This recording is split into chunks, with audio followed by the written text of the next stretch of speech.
স্বামী বিবেকানন্দের ধর্মবিজ্ঞান থেকে পাঠ করছি, সাংখ্য ও অদ্বৈত।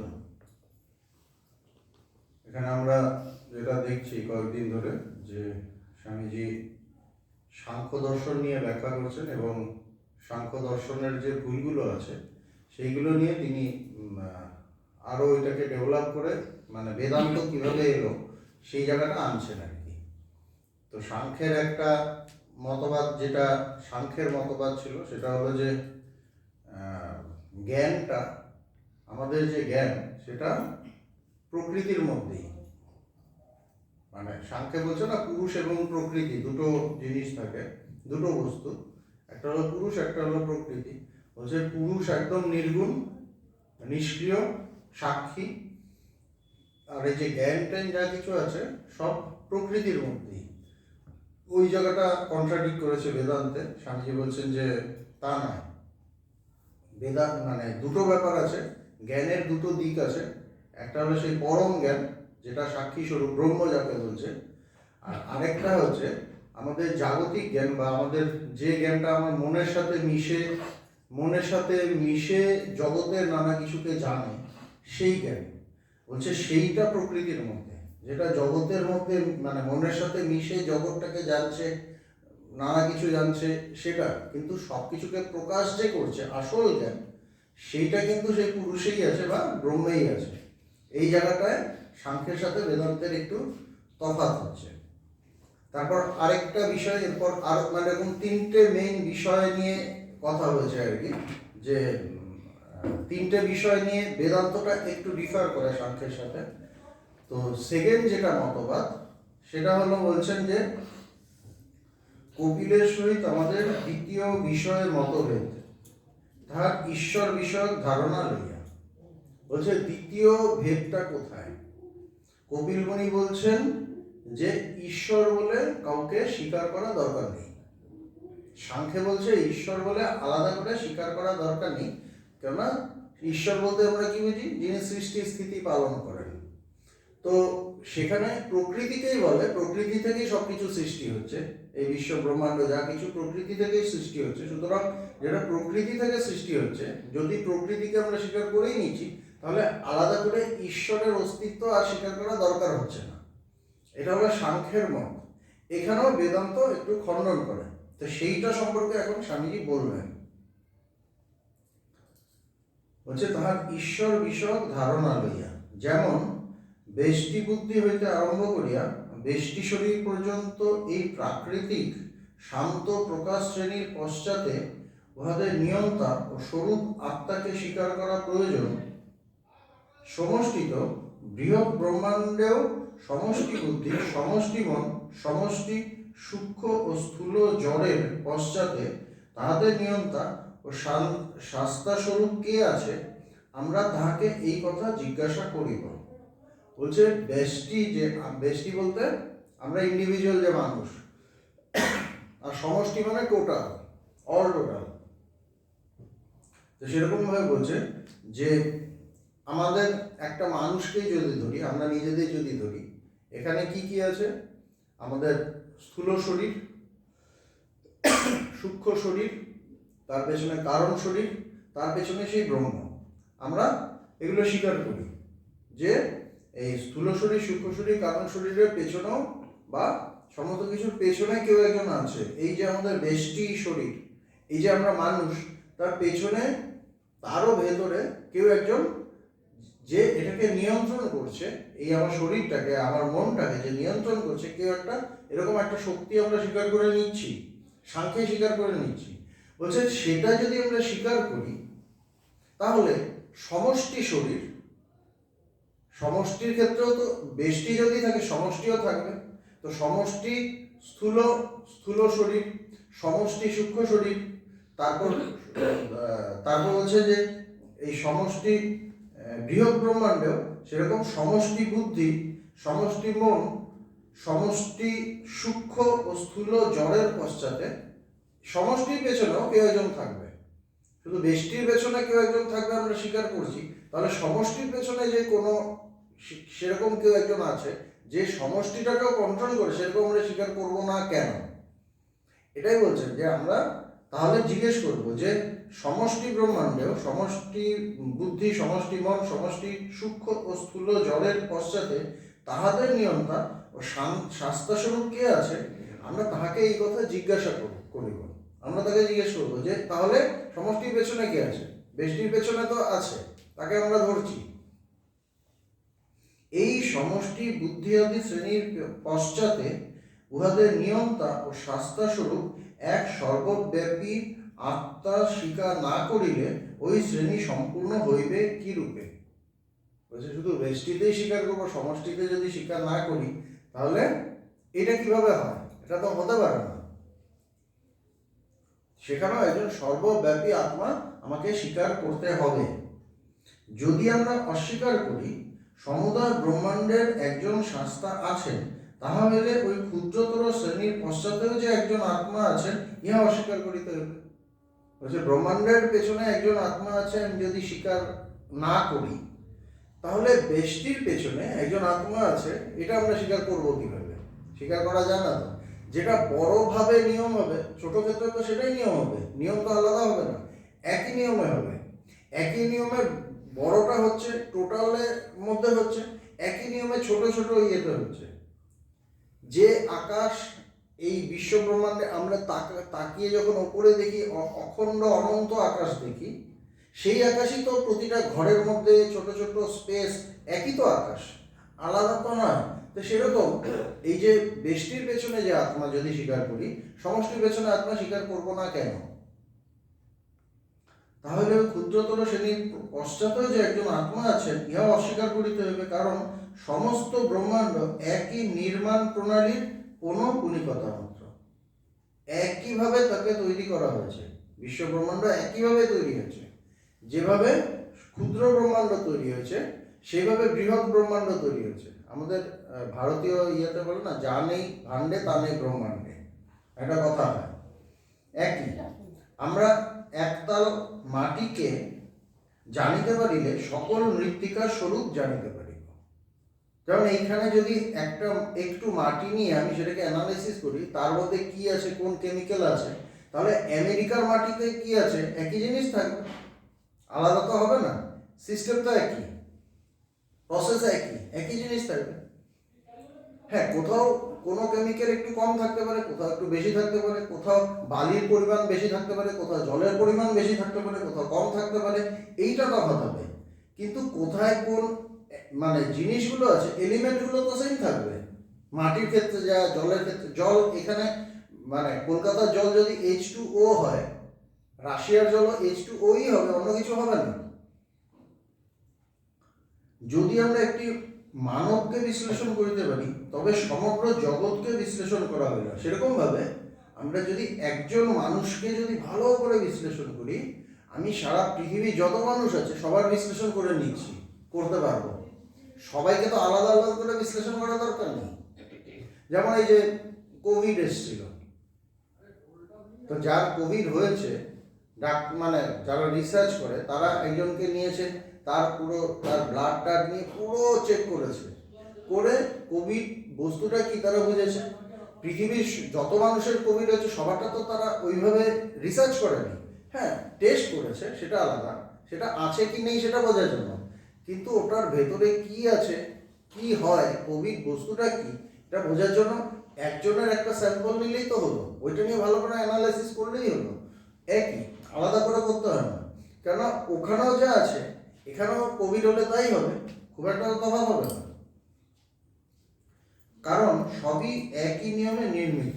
অতএব যদি ইহা সত্য হয় যে এই বেষ্টি শ্রেণীর পশ্চাতে এমন একজন আছেন যিনি সমুদয় প্রকৃতির অতীত, যিনি পুরুষ, যিনি কোনো উপাদানে নির্মিত নন, তাহলে ওই একই যুক্তি সমষ্টি ব্রহ্মাণ্ডের উপরও খাটিবে। তাইলে বেষ্টির পেছনে যদি কেউ থাকে যে হচ্ছে যে যিনি প্রকৃতির অতীত এবং যিনি পুরুষ এবং যিনি কোনো জড় দ্বারা নির্মিত নন, যিনি পুরুষ এবং যিনি কোনো উপাদানে নির্মিত নন, তাহলে একই যুক্তি সমষ্টি ব্রহ্মাণ্ডের উপরও খাটবে। বেষ্টির পেছনে যদি সেরকম একজন থাকে তো একই যুক্তিতে সমষ্টির পেছনে তিনিই থাকবেন। সেই শক্তিই থাকবে বা সেই বস্তুটাই থাকবে, আলাদা তো হবে না। এবং উহার পশ্চাতেও একটি চৈতন্যকে স্বীকার করার প্রয়োজন হবে, যে সর্বব্যাপী চৈতন্য প্রকৃতির সমুদয় বিকারের পশ্চাতে রহিয়াছে।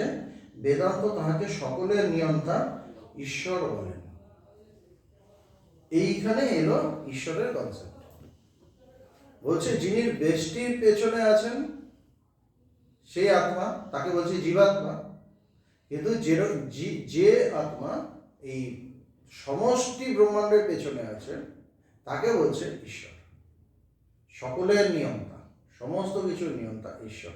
এইভাবে ঈশ্বরের কনসেপ্টটা আসছে বেদান্তে। বেদান্ত যে ঈশ্বর স্বীকার করে না তা নয়, বেদান্ত ঈশ্বর স্বীকার করে, এইভাবে স্বীকার করে। এই বিশ্ব ব্রহ্মাণ্ড তার পেছনে যিনি আছেন, সমস্ত কিছুকে যিনি উদ্ভাসিত করছেন, তিনি সেই ঈশ্বর, যে সর্বব্যাপী চৈতন্য প্রকৃতির সমুদয় বিকারের পশ্চাতে রহিয়াছে। সুতরাং যখন প্রকৃতিকে ধরা হচ্ছে, তার পেছনের যে মানে সাক্ষী বা সেই সত্তা, তাকে ঈশ্বর বলছে। যখন প্রকৃতিকে ধরছি না, তখন সে ব্রহ্ম। ঈশ্বর কনসেপ্টটা কখন আসছে? যখন এই প্রকৃতির পেছনে কোনো সত্তাকে দেখছি, তাকে আমরা ঈশ্বর বলছি। একই জিনিস। সুতরাং ঈশ্বর ব্রহ্ম একই, কিন্তু যখন প্রকৃতিকে ধরে তাকে বলছি, তখন বলছি যে তিনি ঈশ্বর। কিন্তু যখন এই প্রকৃতিকে ছাড়িয়ে বলছে, তিনি বলছে ব্রহ্ম। বেদান্ত তাকে বলছে একই যুক্তিতে সমষ্টি ব্রহ্মাণ্ডের উপরও খাটিবে এবং উহার পশ্চাতেও একটি চৈতন্যকে স্বীকার করার প্রয়োজন হইবে। সমস্ত জড় যে বিশ্ব ব্রহ্মাণ্ড, তার পেছনে এই সমষ্টি যে জড় বিশ্ব ব্রহ্মাণ্ড, তার পেছনে একটা চৈতন্যকে স্বীকার করতেই হবে। কেন? ব্যষ্টির পেছনে আমি চৈতন্যকে স্বীকার করছি, তো সমষ্টির পেছনে স্বীকার করতেই হবে। বলছে ওই সমষ্টিকেই বলছে যে সর্বব্যাপী চৈতন্য প্রকৃতির সমুদয় বিকারের পশ্চাতে রহিয়াছে, যিনি নির্বিকার, বিকারহীন, তাকেই বলছে সকলের নিয়ন্তা ঈশ্বর। এইখানে দ্বিতীয় ভেদ হচ্ছে সাংখ্য এবং বেদান্তে। এখানে তফাৎ হচ্ছে। প্রথমে একটা আগের দিন আমি যেটা করেছি সেটা হয়েছে, আর দ্বিতীয়টা হলো এই ঈশ্বরকে স্বীকার করা। এখন পূর্বোক্ত দুইটি বিষয় অপেক্ষা গুরুতর বিষয় লইয়া সাংখ্যের সহিত আমাদিগকে বিবাদ করিতে হইবে। বলছে এই দুটো ছাড়াও আরেকটা পয়েন্ট আছে। এখানেও সাংখ্য এবং বেদান্তে কনফ্লিক্ট আছে, বিবাদ আছে। বেদান্তের মত এই যে আত্মা একটি মাত্রই থাকিতে পারে। কেন? সাংখ্যে কি বলেছে? অনেক পুরুষ, অনন্ত পুরুষ, যত জীব ততগুলো পুরুষ, প্রকৃতি এক। সাংখ্যে বলছে প্রকৃতি এক, পুরুষ বহু। আর বেদান্তে কি বলছে? পুরুষও এক বা আত্মা এক। এটাই তো বলছে যে বেদান্তের মত এই যে আত্মা একটি মাত্রই থাকিতে পারে, অনন্ত পুরুষ হয় না। কারণ পুরুষ সম্পর্কে যা বলছে যে মানে তার সম্পর্কে যেটা সাংখ্যে বলা হয়েছে, সেইগুলো যদি আমরা ধরি, সেইগুলো নিয়েই আমরা আসতে পারবো, যে সেইগুলো ধরেই, কিন্তু সেই যুক্তিগুলো ধরেই আসবো যে অনন্ত পুরুষ হয় না। সেটাতেই আসছে কিভাবে? যেহেতু আত্মা কোনো প্রকার বস্তু দ্বারা গঠিত নয়, সেহেতু প্রত্যেক আত্মা অবশ্যই সর্বব্যাপী হবে। আত্মাকে কি বলছে? যে কোনো ওটা জড় বস্তু দ্বারা গঠিত নয়। তো যেটা জড় বস্তু দ্বারা গঠিত নয়, যেটা জড় বস্তু দিয়ে তৈরি, সেটাই তো লিমিটেড হয়, সীমিত। তার কিছু একটা শেপ থাকে, একটা আকার থাকে। কিন্তু যেটার মধ্যে বলছে কোনো জড় বস্তু নেই, সেটা তো আকার নেই। সুতরাং সেটাকে আমি লিমিটেড ধরবো কিভাবে? সেটাকে সীমিত ধরবো কিভাবে? এটাকে সীমিত ধরা যায় না। তো বলছেন যে যেহেতু আত্মা কোনো প্রকার বস্তু দ্বারা গঠিত নয়, সেহেতু প্রত্যেক আত্মা অবশ্যই সর্বব্যাপী হইবে। সুতরাং সেটা যদি সীমিত না হয়, সেটা তাহলে অসীম হবে, সেটা তাহলে অনন্ত হবে। বোঝা যাচ্ছে কথাটা? তাহলে সেটা অনন্ত, অসীম। সাংখ্যের এই মত প্রমাণ করিয়া বিবাদের প্রারম্ভেই আমরা উহাদিগকে বেশ ধাক্কা দিতে পারি। বলছে সাংখ্যকে আমরা এখানে একটা জায়গায় বলতে পারি না তোমারটা ভুল, ধাক্কা দিতে পারি। যে কোনো বস্তু সীমাবদ্ধ, তাহা অপর কিছুর দ্বারা সীমিত। যে বস্তু সীমাবদ্ধ সেটা কি অন্য কিছুর দ্বারা সীমিত, তাই তো? যেমন এই যে টেবিলটার এইটুকু সাইজ, এটা কিভাবে, এইটা যদি বিরাট বড় হতো ঘরে আসতো না, ঘরটা তার থেকে বড়, সুতরাং ঘরটা তাকে সীমিত করেছে। বা তাহলে এই টুলটা রাখা যেত না, টুলটা একে সীমিত করেছে। এইটা রাখা যেত না, এইটা একে সীমিত করেছে। আমি থাকতে পারতাম না, আমি একে সীমিত করেছি। প্রতিটা বস্তু আরেকটা জিনিস তাকে সীমাবদ্ধ করে দেয়। যেগুলো সীমিত, যেটা ছোট, যেটা অনন্ত নয়, সীমাবদ্ধ, তাকে আরেকটা বস্তু সীমাবদ্ধ করে, তাই তো? যেমন একটা রুমের মধ্যে অনেকগুলো বল রাখা আছে, কিন্তু একটা বল মানে সব একসাথে গাদাগাদি করে রাখা আছে, একটা বল আরেকটাকে তো সীমিত করছে। একটা যদি বাড়তে থাকে তাহলে অন্যগুলোকে রাখা যাবে না। একটা বল হঠাৎ করে যদি বড় হতে থাকে তখন অন্যগুলোকে রাখা যাবে, বের করতে হবে। তো একটা আরেকটাকে সীমিত করে। তো বলছে যে কোনো বস্তু সীমাবদ্ধ, তাহা অপর কিছুর দ্বারা সীমিত। এই টেবিলটি রহিয়াছে, ইহার অস্তিত্ব অনেক বস্তুর দ্বারা সীমাবদ্ধ। যেটা বললাম, অনেক বস্তু দ্বারা সীমিতটা।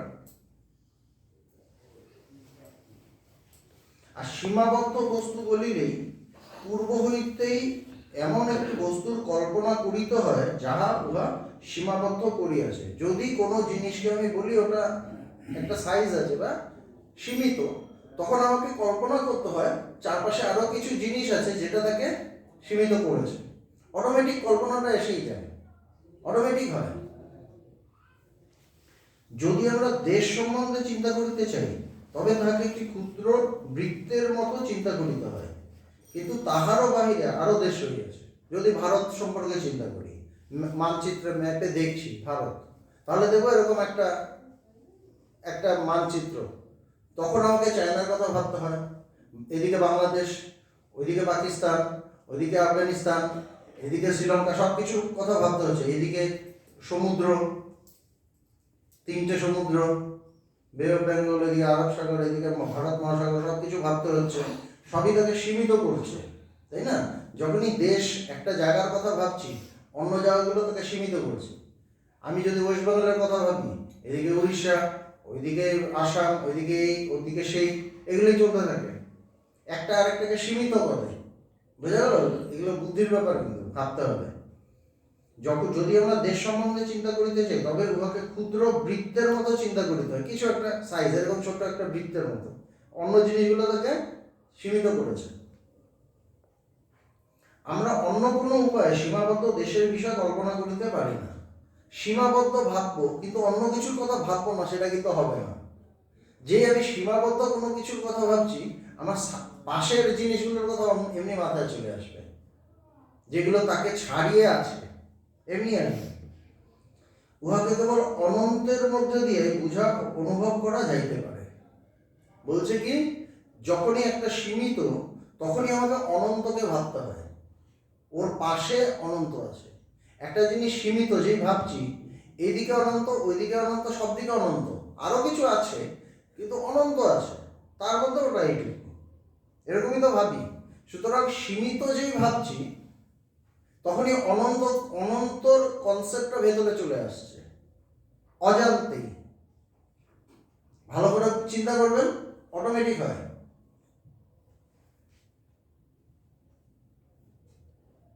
উহাকে কেবল অনন্তের মধ্য দিয়ে বুঝা অনুভব করা যাইতে পারে। সসীমকে অনুভব করিতে হইলে সর্বস্থলেই আমাদের অসীমের উপলব্ধি করিতে হয়।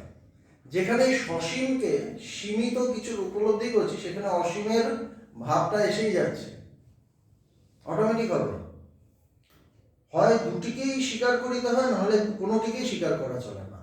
সসীমকে ধরলে আমাকে অসীমকে স্বীকার করতেই হবে, নাহলে দুটোকেই উড়িয়ে দিতে হবে, কোনোটাকে স্বীকার করা যাবে না।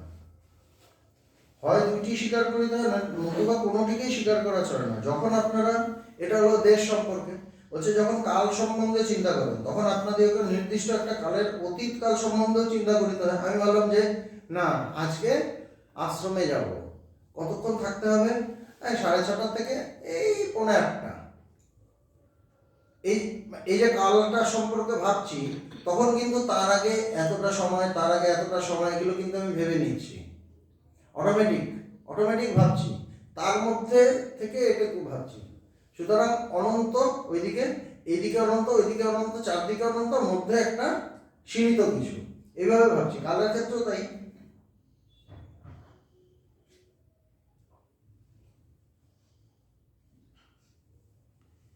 যখন কাল সম্বন্ধে চিন্তা করেন তখন আপনাদের নির্দিষ্ট একটা কালের অতীত কাল সম্বন্ধেও চিন্তা করিতে হয়। কালের অতীত যেটা আছে, আরো কিছু, উহাদের একটি সীমাবদ্ধ কাল আর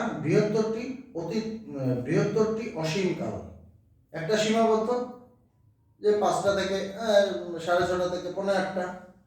যদি কৃষ্ণনা না করি, অনেকে কৃষ্ণনার আগে দিক দিয়ে চলে যায়, আমি দেখি ওপর থেকে। কৃষ্ণনা না করলে 6:30 থেকে 7:30।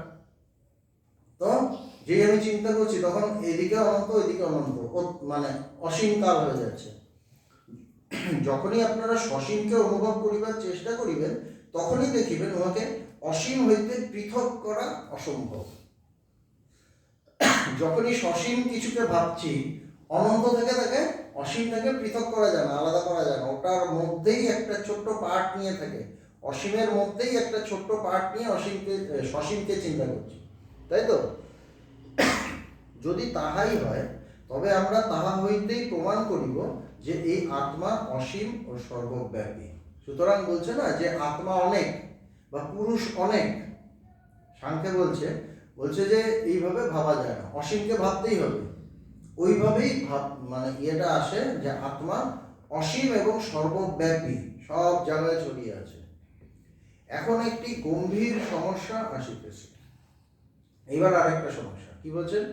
এখন একটি গম্ভীর সমস্যা আসিতেছে, সর্বব্যাপী ও অনন্ত পদার্থ কি দুইটি হইতে পারে? বলছে না যে মানে এই পুরুষ বহু, তো যুক্তি দিয়ে ঠিক করলেন যে এই পুরুষ যেটার কোনো জড়তা নেই, জড় বস্তু, যার মধ্যে কোনো বস্তু নেই, জড় বস্তু নেই, সেটা মানে সীমিত না, অসীম। তো অসীম কি যেটা সীমিত না, যেটা অসীম বা অনন্ত, সেটা কি দুটো হতে পারে? অসীম কখনো দুটো হতে পারবে? ওরা তো বলছে বহু, তো বলছে যে দুটো হতে পারে। মনে করুন ক ও খ দুইটি অনন্ত বস্তু রয়েছে, কটা অনন্ত, একদম বিশাল, ওর কোনো শেষ নেই, আর খ এটা অনন্ত, ওটার কোনো শেষ নেই, মনে করুন।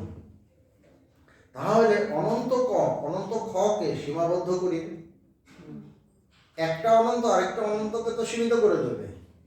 এইটা যতক্ষণ থাকবে ওইটা তো থাকতে পারবে না। দুটো অনন্ত কি হয়? দুটোই তো তাহলে সীমিত হয়ে যাবে। অনেক বড়ই হোক, যত বড়ই হোক না কেন, তত সীমিত হবে। দুটো অনন্ত হয় না, অনন্ত যেই হবে ওটা এক হয়ে যাবে, ওটা দুই হতে পারে না। সীমাবদ্ধ করি, কারণ আপনি বলিতে পারেন যে অনন্ত খ নয়, আবার অনন্ত খ সম্বন্ধে বলা যেতে পারে উহা অনন্ত ক নয়। আমি বললাম কটা আলাদা, খটা পুরো আলাদা, কিন্তু দুটোই অনন্ত, এটা হতে পারে না। আইদার দুটো এক হবে, বা দুটো এরকম, দুটো বলে কিছু থাকবেই না। অতএব অনন্ত একটিই থাকিতে পারে। সুতরাং এভাবে এসে যাচ্ছে, যুক্তি দিয়ে আসছে। দ্বিতীয়ত, অনন্তের ভাগ হইতে পারে না। এবার কি অনন্তর কি ভাগ হয়? আমরা বলছিলাম না যে সীমিত, অসীমের মধ্যেই সীমিতকে ধরছি, বলছে তার কি অনন্তের ভাগ হতে পারে? দ্বিতীয়ত, অনন্তের ভাগ হইতে পারে না। অনন্তকে যত ভাগ করা যাক না কেন, তথাপি উহা অনন্তই হইবে, কারণ উহাকে স্বরূপ হইতে পৃথক করা যাইতে পারে। অনন্তকে তার স্বরূপ থেকে আলাদা করা যাবে না। মনে করুন এক অনন্ত সমুদ্র রহিয়াছে, অনন্ত সমুদ্র। এখন যে আমরা সমুদ্র থেকে অনন্ত না, এদিকে মাটি আছে, এদিকে পাড় আছে, ওইদিকে সমুদ্র আছে। দেখলে মনে হয় অনন্ত, অনন্ত তো না, ওটাও সীমিত। মনে করুন অনন্ত সমুদ্র রয়েছে, ওখান থেকে আপনি এক ফোঁটা জলও লইতে পারেন? ওখান থেকে কি নেওয়া যাবে? কোথায় নেব? যদি নিতে পারি তাহলে তো ওটা অনন্ত থাকলো না। অনন্ত মানে তো যে নেবে সেখানেও তো ব্যক্ত হয়ে আছে। যে নেবে বা এরকম ভাবে নিল, আমি কল্পনা করছি এটা অনন্ত সমুদ্র, এখান থেকে নিলাম। আরে ওইখান থেকে যদি নিতে পারি তাহলে এইটা তো সমুদ্র, এইটা তো তাহলে সমুদ্র নয়, তাহলে তো এটা অনন্ত হলো না, এটা তো সীমিত হয়ে গেল। বোঝা যাচ্ছে কথাগুলো? বলছে মনে করুন এক অনন্ত সমুদ্র রইয়াছে, উহা থেকে আপনি এক ফোঁটা জল লইতে পারেন? যদি পারিতেন তাহলে সমুদ্র আর অনন্ত থাকিত না, ওই এক ফোঁটা জলই উহাকে সীমাবদ্ধ করিত। যদি এক ফোঁটাও নেওয়া যায়, এক ফোঁটা ওকে সীমাবদ্ধ করে দিত, ওটা আর সমুদ্র থাকতো না, এক ফোঁটা সীমাবদ্ধ করে দিত। বোঝা যাচ্ছে কথাটা? এক ফোঁটার আলাদা করে অস্তিত্ব কি নেওয়া যাবে? অনন্ত থেকে আলাদা কি করবো কিভাবে? তাহলে তো ওটা অনন্ত থাকবে না। সুতরাং কি আসছে যে আত্মা এক, আত্মা কোনো ভেদ করে না। তো এইভাবে তিনি স্বামীজি সাংখ্য থেকে বেদান্তে কিভাবে আসছে, অদ্বৈত বেদান্ত মূল্যে কিভাবে আসছে দেখে দিলেন। এই তিনটে জায়গায় সমস্যা আছে, ওই তিনটে জায়গাকে ক্লিয়ার করলেন, মানে যুক্তি দিয়ে আনলেন, যুক্তি দিয়ে পরিষ্কার করে দিলেন যে আত্মা এক এবং অবিভাজ্য, তাকে ভাগ করা যায় না।